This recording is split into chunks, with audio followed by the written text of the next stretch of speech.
I've been attempting to do psychokinesis now for exactly 3 weeks. I had a bit of a breakthrough on the first night, but over the past 3 weeks it has been very much hit and miss, mostly miss. I've sat for half an hour trying to get the little side wheel to move, and it has been awful. Nothing has happened many times. It was only that breakthrough I had on the first night that kept me going. But now 3 weeks later, things are starting to improve, and I had an incredibly good session this evening that happened literally just almost as soon as I picked the side wheel up. I didn't have to concentrate, I didn't have to meditate. It just wanted to spin, and it has been so difficult to get that to happen.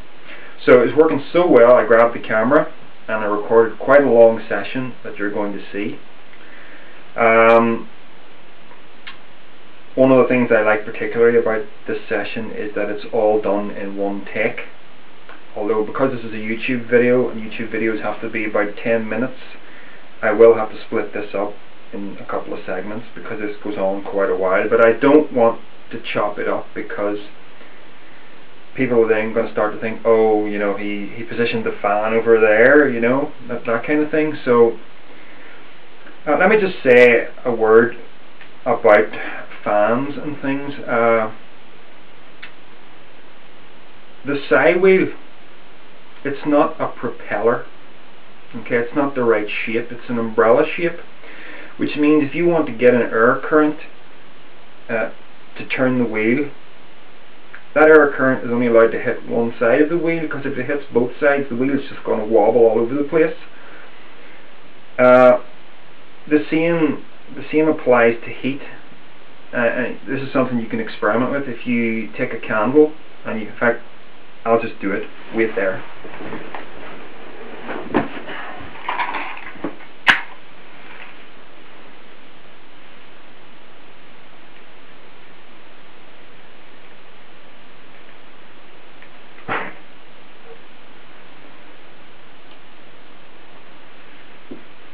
Okay, here's my little side wheel. It's just a piece of tin foil folded. It's a pencil eraser and a piece of toothpick. It's a little bit burnt because I've tried this trick with the candle before, and because it collects the heat, it starts to burn. So let me show you what happens with a candle.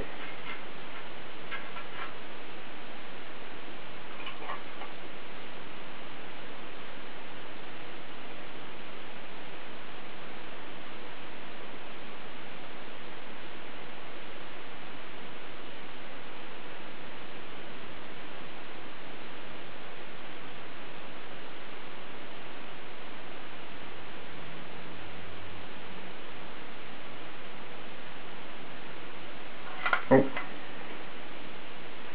I'll try to do it better than that.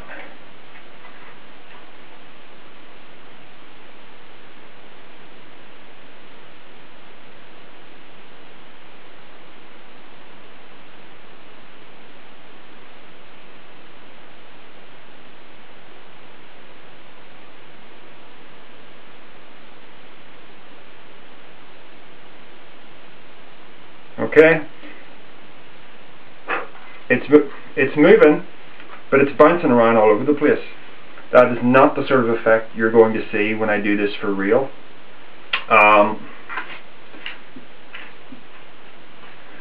I mean, a word to the skeptics anyway.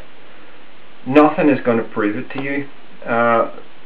One of the videos that I was really impressed by, one of the psychokinesis videos, turned out to be a known fake.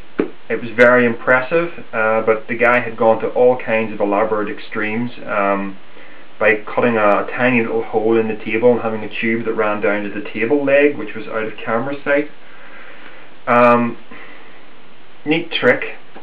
So I know that this isn't going to prove anything to you. The reason I'm doing this video is for the people who are open-minded. I came at the whole thing open-minded, and I think I have discovered that there is a genuine thing going on here that is psychic, that I intend to develop a little bit more. I've got some friends who are a little bit concerned that what I'm doing is of the occult, that it's not to do with thoughts and energy, it's to do with Satan and demons, and that's fair enough, but there are reasons why this is something more scientific. I'll demonstrate this later, but I'll mention it briefly now. There's a method to this. It's very difficult to get it to work, and the method seems to involve clearing your mind, focusing. It also seems to work an awful lot better if a part of your body is very, very close to the psi wheel. It doesn't have to be your hands. You see a lot of psi wheels on YouTube where people are using their hands. Some people have suggested that this is purely some kind of psychological aid.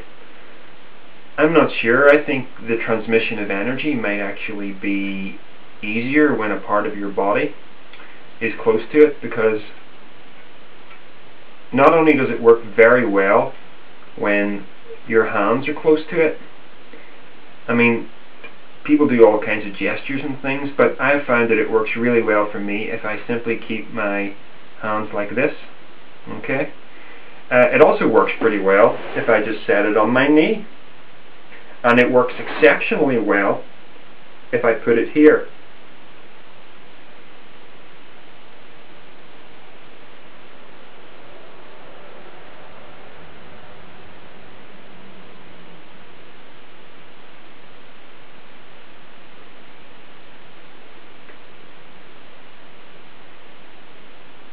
I wasn't expecting it to work right off the bat like that, but it did. It's said that we have a third eye. It's said that the body is divided up into 7 energy centers that are called chakras, which is an old word, a Sanskrit word or something. And there's the crown chakra, the third eye chakra, the throat chakra, and it goes on down. And the third eye chakra is responsible for psychic ability, they say. And the psi wheel does seem to work really well when you minimize the distance between your third eye and the object. Environmental factors.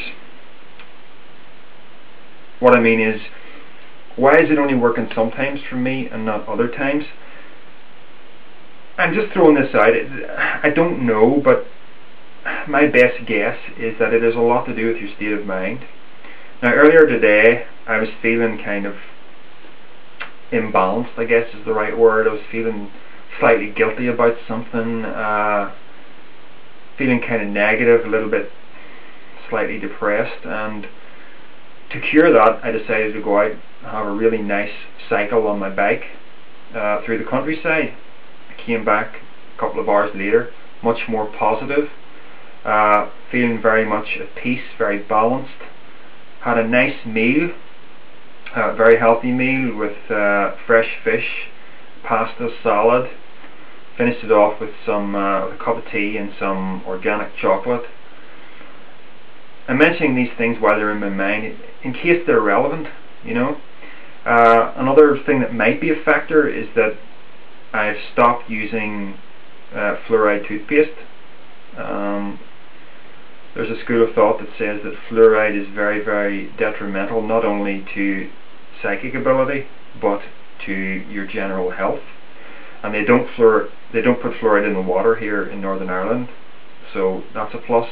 And now no fluoride toothpaste, so maybe that's another factor.